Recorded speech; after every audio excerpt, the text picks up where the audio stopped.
Okay,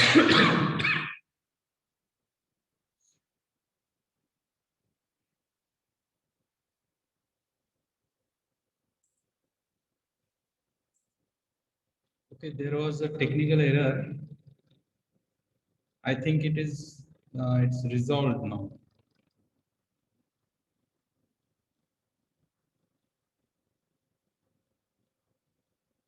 Am I audible? Yes, sir. Okay. So I think we shall start now. Okay. So welcome to this new session on additive manufacturing.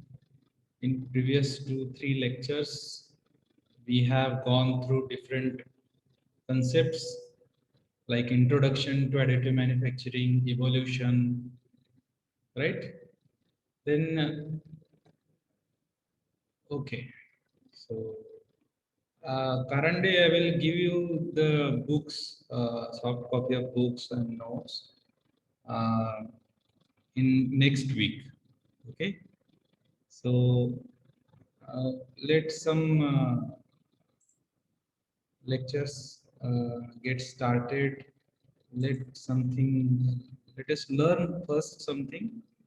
Then we will go for this notes and books, PDF, etc. Okay, that would be better for you. So let me share the screen. Okay, I think all of you are able to see this screen. Okay, so we have come to the point of additive manufacturing process chain. Okay, so we are going to discuss this part today, additive manufacturing process chain. So in previous lecture, we have seen different things up to limitations of additive manufacturing. And now we are going to see additive manufacturing process chain. Basically, there are 8 steps, as you can see on the screen. First is CAD modeling, second is STL conversion, file transfer to machine, machine setup, build, removing, post-processing, and application. I have briefly introduced these different steps in previous lecture. Now let us see this in uh, detail. Okay, conceptualization, conversion, application, etc. Okay, first thing, conceptualization. What is conceptualization and making a computer aided design? So in this step, the generic additive manufacturing process start with 3D CAD information. Okay, conceptualization मध्ये किंवा first step मध्ये किंवा additive मॅन्युफॅक्चरिंगच्या first step मध्ये पहिली step काय आहे, कन्सेप्च्युअलायझेशन. आणि त्यामध्ये आपण काय करतो, 3 dimensional, okay, keep this in mind, 3 dimensional computer aided design करतो. कम्प्युटर एडेड डिझाईन किंवा ड्रॉइंग जे काही आपण बनवणार आहोत त्यामध्ये इन्फॉर्मेशन असते. It is having some information. Okay, information in the form of coordinates, information in the form of data. तो डेटा आपण यूज करतो पुढच्या प्रोसेस. ओके, there may be a many of ways as to how the 3D source data can be created. हा जो 3D CAD मॉडेलिंगचा data आहे तो आपण कुठल्याही प्रकारे, सॉरी, तो आपण जस्ट अ मिनिट. ओके, हा जो 3D मॉडेलिंगचा डेटा आहे हा आपण वेगवेगळ्या प्रकारे बनवू शकतो. It could be created by using different sources and resources. Okay, the model description could be generated by a computer. Obviously जे काही मॉडेल तुम्ही बनवणार आहात त्याचं जे काही आता कुठलंही फॉर एक्झाम्पल तुमच्याकडे जर समजा मोबाईल आहे, मोबाईलमध्ये तुम्ही एखादा इमेज कॅप्चर करता कॅमेऱ्याने, त्याच्या डिटेल्स मध्ये जर तुम्ही गेलात तर त्याच्याशी रिलेटेड डिस्क्रिप्शन किंवा डेटा तुम्हाला सगळ्या तिथं अवेलेबल असतो. Similarly whenever you create a 3D model, it is बॅकएंडला, त्या सॉफ्टवेअरच्या बॅकएंडला त्या मॉडेलचं डिस्क्रिप्शन असतं, त्याचे कोऑर्डिनेट्स असतात, बऱ्याच गोष्टी असतात. ओके, आणि हे सगळं कोण जनरेट करतात? कम्प्युटर जनरेट करतात. Okay, most 3D CAD systems are solid modeling systems with some surface modeling components. आता सरफेस मॉडेलिंग असेल, सॉलिड मॉडेलिंग असेल किंवा वायर फ्रेम मॉडेलिंग असेल, हे मॉडेलिंगचे 3 बेसिक प्रकार तुम्हाला माहिती असतील. तरी पण एकदा मी सांगतो, म्हणजे जर कुणाला माहिती नसेल तर ते क्लिअर होईल. ओके, वायर फ्रेम मॉडेलिंग हा बेसिक मॉडेलिंगचा प्रकार आहे. 3D मॉडेलिंग मध्ये हे 3 प्रकार आहेत: वायर फ्रेम, सरफेस आणि सॉलिड. वायर फ्रेम मॉडेल म्हणजे काय? जेव्हा तुम्ही एखादं मॉडेल तयार करताय तर त्यासाठी एंटिटीज म्हणून जे काही वापरतात ते असतात straight lines, points, curves. Okay, straight lines, points, curves याचा वापर करून तुम्ही वायर फ्रेम मॉडेल बनवता. जसं की एक्झाम्पल घ्यायचं झालं तर समजा आपल्याला एक बॉक्स डिझाईन करायचा. ओके, बॉक्स, सिंपल एक बॉक्स डिझाईन करायचंय. तर त्या बॉक्स डिझाईन करताना आपण जर वायर फ्रेम मॉडेल, तुम्ही ऑटोकॅड जर वापरला असेल तर तुम्हाला कल्पना असेल की वायर फ्रेम मॉडेल काय असतं. ओके, जेव्हा तुम्ही बॉक्स डिझाईन करता तर बॉक्सला फेसेस किती असतात? कोण सांगू शकतं का? How many faces a box? कुठलाही एक सिंपल बिस्किटचा बॉक्स असेल किंवा कुठलाही एक बॉक्स तुम्ही घ्या, तर बॉक्सला फेसेस किती असतात? कोण सांगू शकतात? ओके, chat box मध्ये 6 faces. Okay, 6 faces are there. Okay, okay, I have some example. Okay, let us consider this as a box. Okay, so you can see this one is a face. Okay, 2,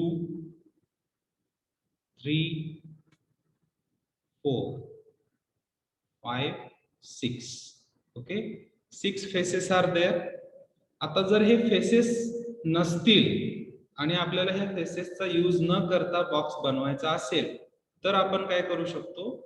by using lines. जेव्हा तुम्ही एखादा box draw करता पेजवरती तर तुम्ही लाईन्सचा वापर करता, बरोबर? ते जे लाईन्स आहेत, ते जे मॉडेल तुम्ही बनवलेले आहे त्याला वायर फ्रेम मॉडेल म्हणतात. तुम्ही जे ड्रॉइंग काढता पेजवरती ते 2 डायमेन्शनल असतं आणि जे सॉफ्टवेअरमध्ये ड्रॉ केलं जातं ते 3 डायमेन्शनल असतं. त्याच्या सॉफ्टवेअरमध्ये काय डिफरन्स येतो त्याच्यामध्ये? ते 3 डायमेन्शनल मॉडेल तुम्ही रिव्हॉल्व करू शकता, त्याला ऑर्बिटमध्ये टाकू शकता.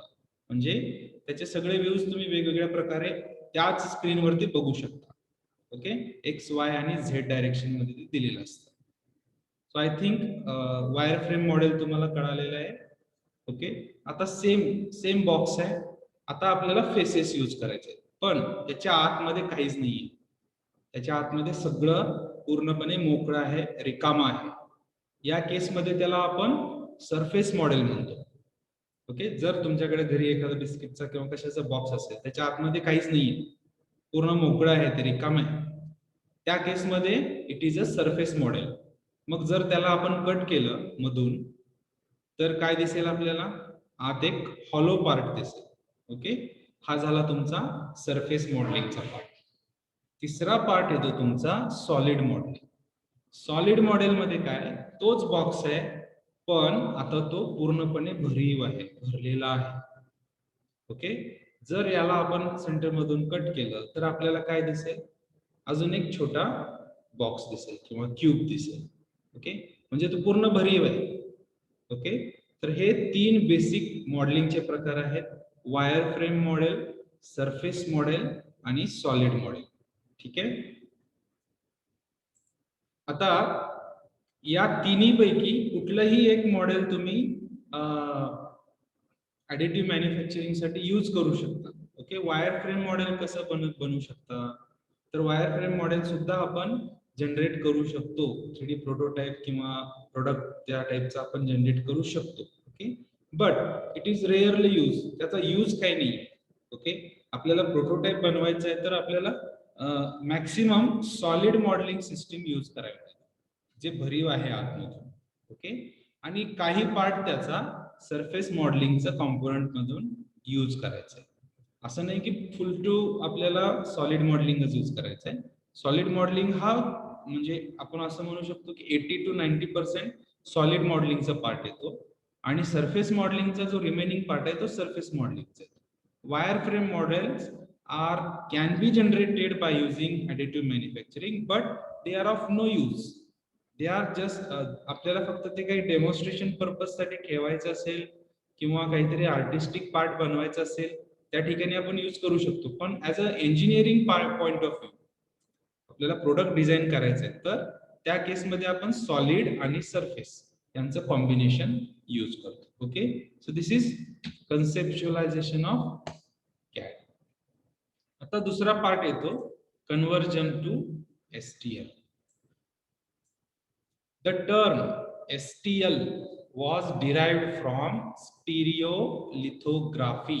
Okay, stereolithography यामधला ST आणि L हा त्यांनी एक्सटेन्शन साठी वापरलेला आहे. यामध्ये काय होतं बघ, STL is a simple way of describing a CAD model in terms of its geometry. तुमचं जे काही तुम्ही CAD मॉडेल सॉलिड मॉडेल बनवलेलं आहे त्याची जॉमेट्रिकल डेटा काय आहे, जॉमेट्रिकल त्याच्यामध्ये काय इन्फॉर्मेशन आहे ही आपल्याला जर काढायची असेल किंवा डिस्क्राईब करायची असेल तर आपल्याला त्याचं कन्वर्जन STL फाईलमध्ये करावं लागतं. जसं मी तुम्हाला फर्स्ट लेक्चर मध्ये एक एक्झाम्पल सांगितलं होतं की लेयर बाय लेयर जेव्हा आपण कंपोनंट बनवणार आहे तर आपल्याला प्रत्येक लेयरच्या जॉमेट्री बद्दल माहिती असणं गरजेचं आहे. त्या लेयर मध्ये एक पॉइंट एक्स ऍक्सिस पासून किती डिस्टन्स वरती आहे, वाय ऍक्सिस पासून किती डिस्टन्स वरती आहे, झेड ऍक्सिस पासून किती डिस्टन्स वरती आहे, झिरो किंवा ओ पॉइंट ज्याला आपण म्हणतो, ओके, ओरिजिन पॉइंट, तिथून तो किती डिस्टन्स वरती आहे ह्याचा आपल्याला कॅल्क्युलेशन माहिती असणं गरजेचं आहे. आणि असे शेकडो पॉइंट्स असतील, रादर हजारो पॉइंट्स आपल्याला मिळतील त्याच्यामध्ये. ओके, एक छोटा पॉइंट जर आपण घेतला तर असे खूप सारे पॉइंट्स असतात. म्हणजे प्रत्येक पॉइंटचा जॉमेट्रिकल सिग्निफिकन्स काय आहे हे आपल्याला STL फाईल मध्ये जनरेट करता येतं किंवा डिस्क्राईब करता येतं. Okay, it works by removing any construction data, modeling history etcetera and approximating the surface of the model with the series of triangular facets. Okay, आता याच्यामध्ये STL फाईल काय करतं, जेव्हा तुम्ही STL फाईल मध्ये कन्वर्जन करायचंय तुम्हाला समजा, तर तुम्हाला एक वेगळं सॉफ्टवेअर असतं. तुम्ही जे 3D मॉडेल बनवलेलं आहे त्यामधून त्या दुसऱ्या सॉफ्टवेअर मध्ये तुम्ही हा मॉडेल इम्पोर्ट करता किंवा एक्सपोर्ट करता. ठीक आहे, आता इथं आल्यानंतर तिथं काय होतं, कन्स्ट्रक्शन डेटा किंवा मॉडेलिंग हिस्ट्री जी असते, तुम्ही कुठलाही कॉम्पोनंट, सिंपल एक्झाम्पल घ्या, ऑटोकॅड मध्ये एखादा तुम्ही कॉम्पोनंट ड्रॉ केला, रेक्टँगल ड्रॉ केला, तर तुम्ही कसा ड्रॉ केला, तुम्ही किती वेळ कुठल्या कमांड यूज केली, ओके, हे सर्व त्या बॅकएंडला त्याच्या हिस्ट्रीमध्ये, ऑटोकॅडच्या हिस्ट्रीमध्ये सगळं डिटेल तुम्हाला मिळतं. ओके, मग याला कन्स्ट्रक्शन डेटा किंवा मॉडेलिंग हिस्ट्री आपण म्हणू शकतो. ही जी मॉडेलिंग हिस्ट्री आहे किंवा हा जो डेटा आहे हा पहिल्यांदा रिमूव्ह केला जातो. ओके, कारण त्याचा पुढच्या स्टेजमध्ये काही उपयोग नाहीये. त्यामुळं हा जो खूप सारा डेटा असतो हा रिमूव्ह केला जातो आणि ते जे काही सरफेसेस आपल्याला मिळणार आहेत लेयर बाय लेयर साठी, ओके, तर हे लेयर बाय लेयर जे सरफेसेस जे आहेत ते अप्रॉक्सिमेट केले जातात. म्हणजे एका ठराविक लेवल पर्यंत आणून त्याचं हे बनवलेलं जातं, डेटा बनवलेला जातो. आणि तो कशा प्रकारे केला जातो, with a series of triangular facets. Triangular शेपचा फॅसेट्सचा वापर करून त्याच्यामध्ये आपण हे करू शकतो. त्याला आपण फायनाइट एलिमेंट मेथडॉलॉजी किंवा फायनाइट एलिमेंट अनालिसिस कुणाला माहिती आहे का? हा शब्द ऐकलाय का? FEA, FEM, finite element analysis किंवा फायनाइट एलिमेंट मॉडेलिंग.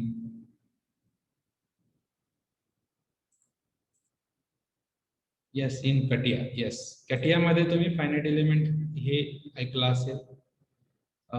मी एक सांगतो त्याच्यामध्ये काय असतं. त्याच्यामध्ये सुद्धा ट्रायंग्युलर फेसेट्स मध्ये तुमचं जे काही मॉडेल आहे, सपोज हा माझा मॉडेल आहे. ओके, तर हा मॉडेल ऍक्च्युली हा पूर्ण ओव्हरऑल जर तुम्ही बघितला, हा मॉडेल आहे रेक्टँग्युलर. ठीक आहे, आता याला मला काय करायचंय, याचं लेअर बाय लेअर मॅन्युफॅक्चरिंग करायचं. तर मी याचे जेव्हा मी क्रॉस सेक्शन्स घेतो, तर हे छोटे छोटे जे काही क्रॉस सेक्शन्स मिळतात, त्याच्यामध्ये मी ट्रायंग्युलर शेप असे ट्रायंगल्स त्याच्यामध्ये ऍड करत जातो. ओके, म्हणजे याच्या फेस, आता ह्याच्या जर तुम्ही वरती बघितलं तर इथे एक ट्रायंगल, इथे एक ट्रायंगल, इथे एक ट्रायंगल. ट्रायंगलनी हा पूर्ण सगळा पार्ट भरवला जातो. ओके, म्हणजे जेवढे ट्रायंगल बसतात तेवढे बसवले जातात. ओके, याला आपण ट्रायंगुलर फॅसेट्स म्हणतो. आणि हे अशा प्रकारे बसवले जातात की हे अप्रॉक्सिमेटिंग केलं जातं. अप्रॉक्सिमेटिंग इन द सेन्स काय म्हणायचं त्यांना, ते आपल्याला एका ठराविक बाउंड्री पर्यंत आपण ते मॉडेलिंग त्याचं अप्रॉक्सिमेटिंग करतो. ठराविक बाउंड्री पर्यंत आपण त्याला एक मॉडेल म्हणून मान्यता त्याच्यामध्ये दिली जाते. ओके, असे सोप्या भाषेत जर म्हणायचं झालं. त्यानंतर the minimum size of these triangles can be set within most CAD softwares, and the objective is to ensure the model created do not show any obvious triangles on the surface. आता याच्यामध्ये size जे आहे, ट्रायंगलचं size जे आहे ते आपल्यावरती असतं. म्हणजे आपण जे काही CAD सॉफ्टवेअर यूज करतो ते आपण त्याच्यामध्ये तसे इन्स्ट्रक्शन सॉफ्टवेअरला देऊ शकतो की आपल्याला मिनिमम एवढे ट्रायंगल्स पाहिजे, त्याची साइज एवढी पाहिजे. आता काय होतं, जर तुमच्या ट्रायंगलचे साईज मोठे असतील आणि ट्रायंगलचे साईज मोठे असल्यामुळं ट्रायंगलची क्वांटिटी कमी होते. ओके, मग याच्यामध्ये काय होतं, तुमचं अप्रॉक्सिमेशन थोडंसं वेगळ्या प्रकारचं होतं आणि तुमचा जो ऑब्जेक्ट तयार होणार आहे तो ऍक्युरेसी त्याच्यामध्ये कमी असते. समजतंय? जेवढे ट्रायंगल कमी किंवा ट्रायंगलची साईज जेवढी जास्त, तेवढं तुमच्या कॉम्पोनंटची ऍक्युरेसी कमी असते.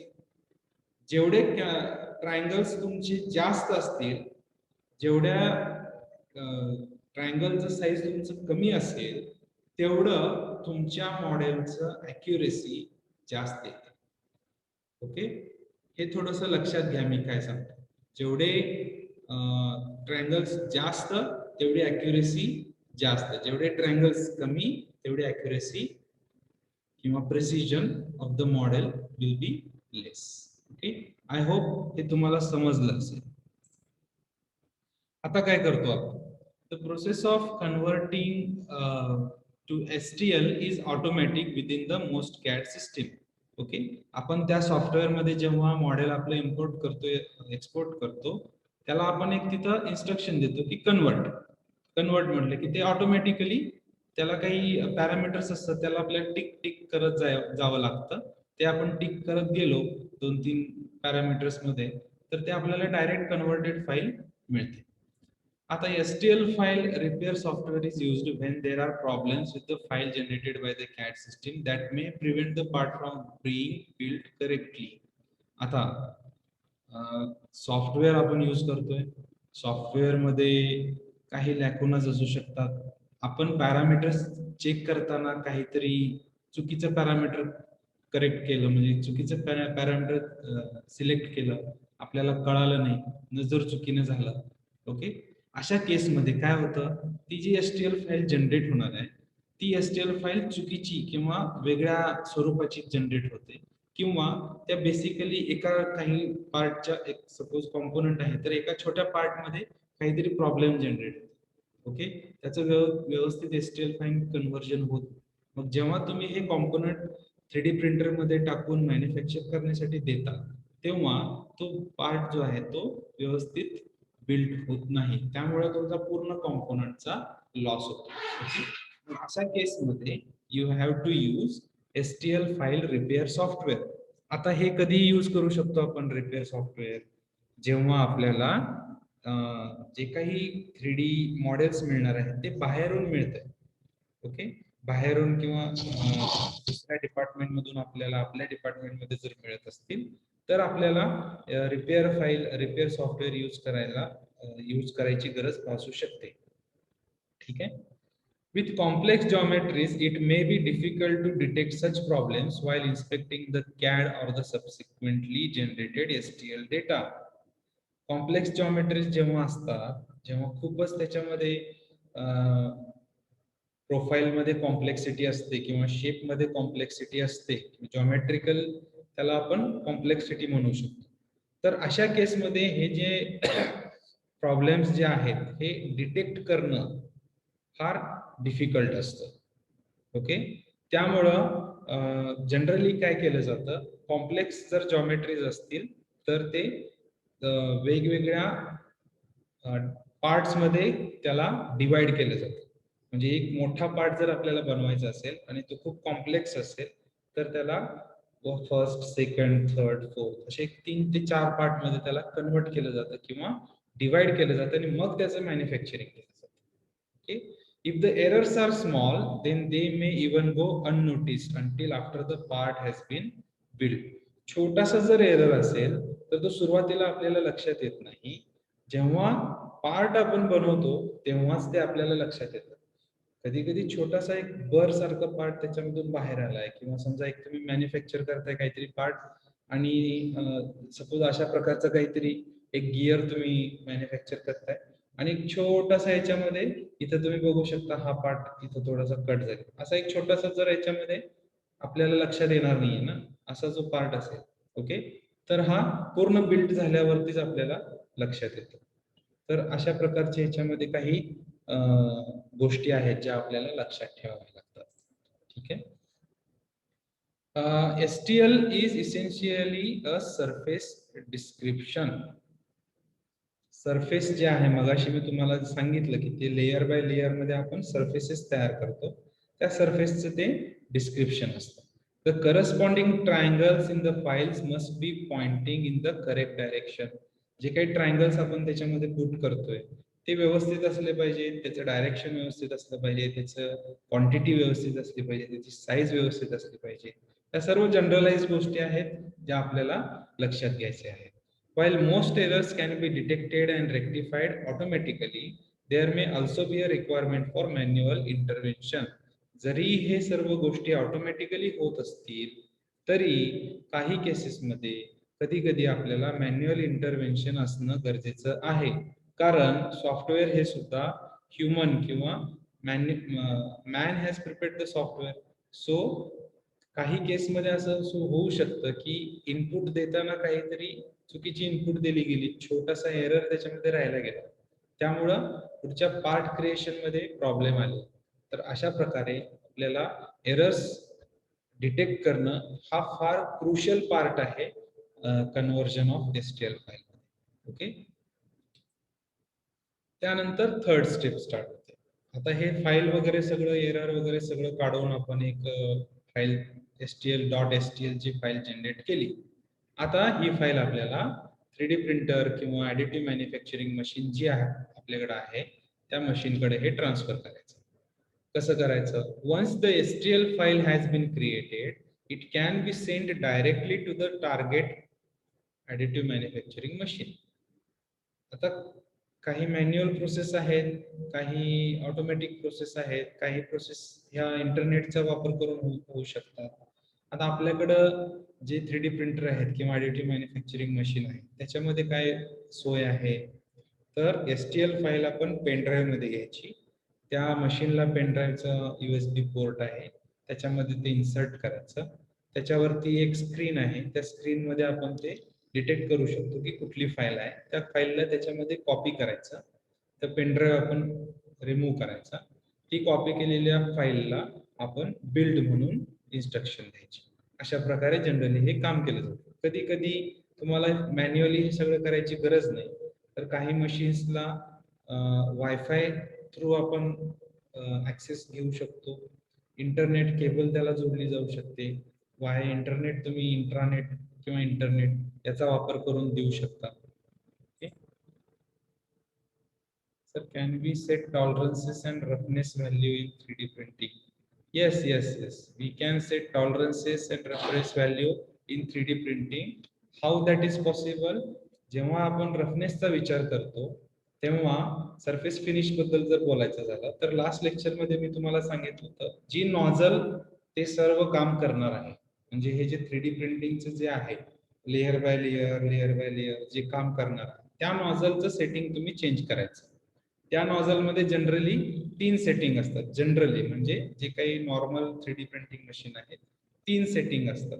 0.5 mm, 0.2 mm आणि 0.1 mm. ओके, म्हणजे जे काही लेयर तुम्ही त्याच्यातून जे काही नॉझल मधून तो फ्युज्ड मटेरियल येणार आहे बाहेर त्याचं 0.5 mm नी आपण मॅन्युफॅक्चर करू शकतो, 0.2 mm नी करू शकतो आणि 0.1 mm नी करू शकतो. काय होतं आता 0.5 mm नी केलं तर काय होतं बघा, 0.5 mm मटेरियल आपण जास्त टाकतोय, 0.5 mm चे थिकनेस असलेलं मटेरियल आपण टाकतोय, म्हणजे पहिली गोष्ट आपला कॉम्पोनंट फास्ट बिल्ड होईल. दुसरी गोष्ट आपल्या कॉम्पोनंटचा रफनेस किंवा सरफेस फिनिश हा जास्त चांगला असणार नाही, कारण थिकनेस जास्त आहे. ओके, आपण कपचं एक्झाम्पल बघितलं होतं. ठीक आहे, सिमिलरली 0.1 mm नी जर आपण केलं तर आपल्याला एक ऍडव्हान्टेज काय आहे की आपल्याला सरफेस रफनेस अगदी एक्सलंट मिळेल, पण आपल्याला डिसएडव्हान्टेज काय असेल त्याच्यामध्ये टाइम खूप जास्त आहे, कारण 0.1 mm ने आपण ते सगळं करतो. ओके, तर ह्या गोष्टी याच्यामध्ये येतात. Ideally it should be possible to press a print button and the machine should build the part straight way. जसं मी तुम्हाला सांगितलं की त्याच्यात जो काही इंटरफेस असतो त्या इंटरफेस वरती तुम्हाला प्रिंटिंग किंवा ह्या बाकीच्या सर्व गोष्टी, त्या सर्व गोष्टींचा ऍक्सेस त्याच्यामध्ये दिलेलं असतं. जसं तुमच्या मोबाईलचं स्क्रीन आहे तसं स्क्रीन त्याच्यामध्ये दिलेलं असतं. However, there may be a number of actions required prior to building the part. Okay, the first task would be to verify that the part is correct. Additive manufacturing system software normally has a visualization tool that allows the user to view and manipulate the part. आता एक तुम्हाला सांगायचं माझ्या लक्षातून राहिलं, जेव्हा तुम्ही STL file मध्ये conversion करता, STL फाईल मधून तुम्ही तो STL फाईल जी आहे ती ऍडिटिव्ह मॅन्युफॅक्चरिंग मशीनला जेव्हा तुम्ही देणार असता त्याच्या आधी त्या STL फाईल कन्व्हर्जनच्या सॉफ्टवेअर मध्येच अशी सिस्टीम असते की तुम्ही व्हिज्युअलाइज करू शकता. हा कॉम्पोनंट असा दिसेल, त्याचं तुम्ही जर आता हा कॉम्पोनंट असा बिल्ड वरती असा दिसेल किंवा असा दिसेल किंवा असा दिसेल, तुम्ही जसं ओरिएंटेशन देताय त्याप्रमाणे ते ओरिएंटेशन घेतं. Okay, so this is how. No, simulation नाही, it is not called as simulation. याला वेगळं व्हिज्युअलायझेशन असं तुम्ही नाव द्या सध्या. सिम्युलेशन थोडंसं वेगळा पार्ट येतो. तर फक्त याच्यामध्ये तुम्ही काय करू शकता, तुमच्या मॉडेलचं ओरिएंटेशन चेंज करू शकता. म्हणजे तुम्हाला असं वाटलं की असं बिल्ड करणं थोडंसं अवघड आहे, राईट, कारण हे हा खालचा पार्ट तयार होईल, मग इथं तुम्हाला सपोर्ट्स प्रोव्हाइड करावे लागतील, कारण हा असं हवेत बिल्ड नाही होणार, राईट. मग असं करू शकतो का आपण, असंही करू शकतो, पण इथं तुम्हाला सपोर्ट्स द्यावे लागतील. ठीक आहे, असं करू शकतो का, येस, हा एक चांगला ऑप्शन आहे. मग याच्यावरती आपण असं बिल्ड करून देऊ शकतो. Okay, so this is how.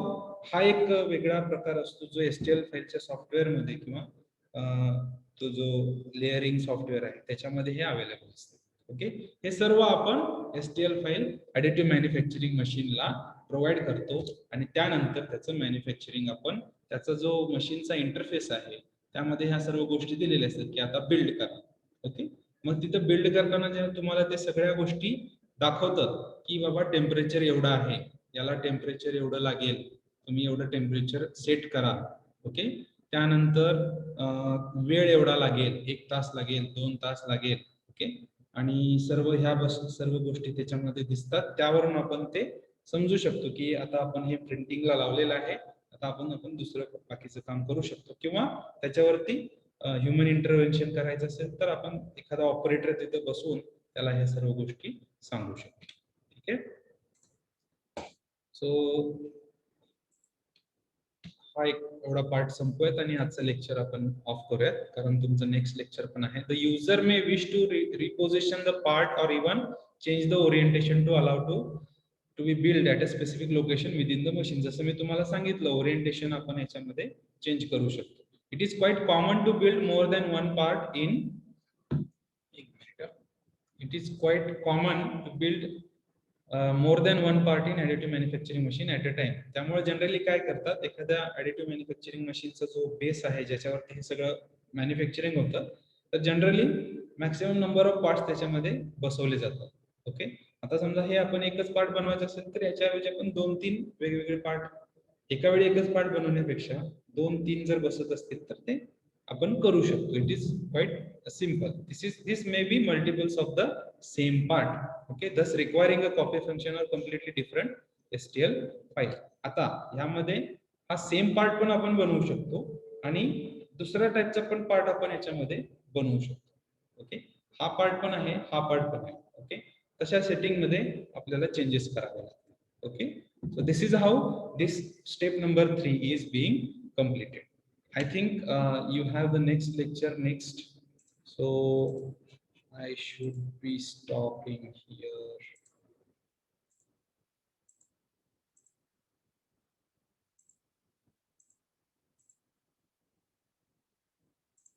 What's the time? It's 12 o'clock.